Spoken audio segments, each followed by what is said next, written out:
Russia struck cities across Ukraine with a missile barrage that killed 31 people and heavily damaged a Kyiv children's hospital in an assault condemned as a ruthless attack on civilians. Moscow says that it was, in fact, a Ukrainian missile which caused the damage in Kyiv. This next report tells you how the attack comes a day before NATO holds a crucial meeting in Washington.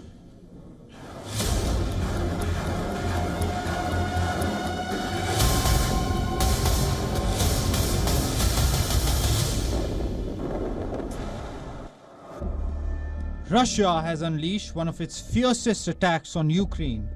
On target is the Ukrainian capital. Kyiv has been targeted with precision-guided missiles. Among them are the unstoppable hypersonic missiles. These images are of a children's hospital in the Ukrainian capital, hit during the rare daytime Russian airstrikes.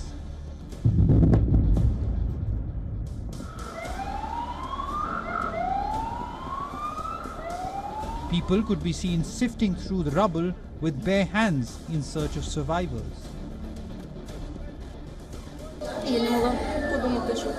We heard the first explosion. It was not far. We reacted quickly. My daughter started screaming. I ran into the ward. We were told to go down to the basement. I grabbed my daughter in the corridor, and there was a second explosion. This is the attack of a missile from a terrorist organization called the Russian Federation at a healthcare facility. This is the largest national children's clinic of Okhmadit. Explosions rang out and black smoke could be seen rising from the center of Kyiv.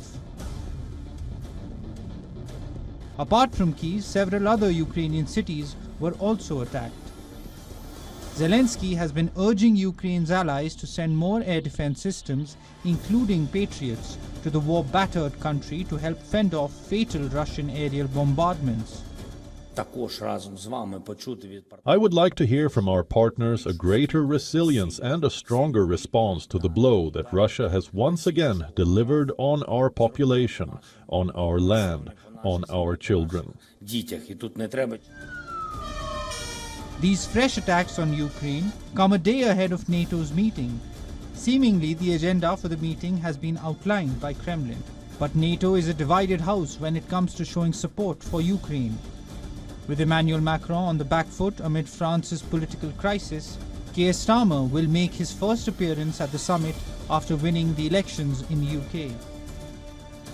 Washington will be an opportunity for me to have further discussions with some of the leaders I've already spoken to and some that I'm due to speak to.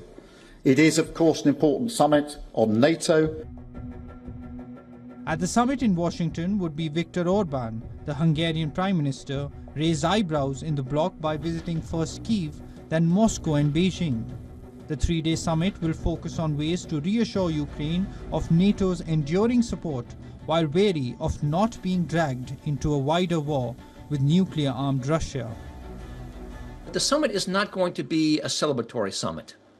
It's going to be a serious summit, and that's because of the serious context in which it's taking place. Think of the war in Ukraine, in which Russians are actually making small gains as we speak. Think of the violence possibly escalating in the Middle East. Think of China's increasing belligerence in the Indo-Pacific. This makes for a very serious context for allied discussions. In the US, leaders from 31 NATO nations would also be bracing for a second Trump administration.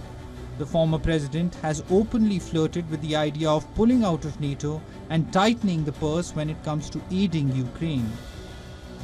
Bureau Report, WION World is One.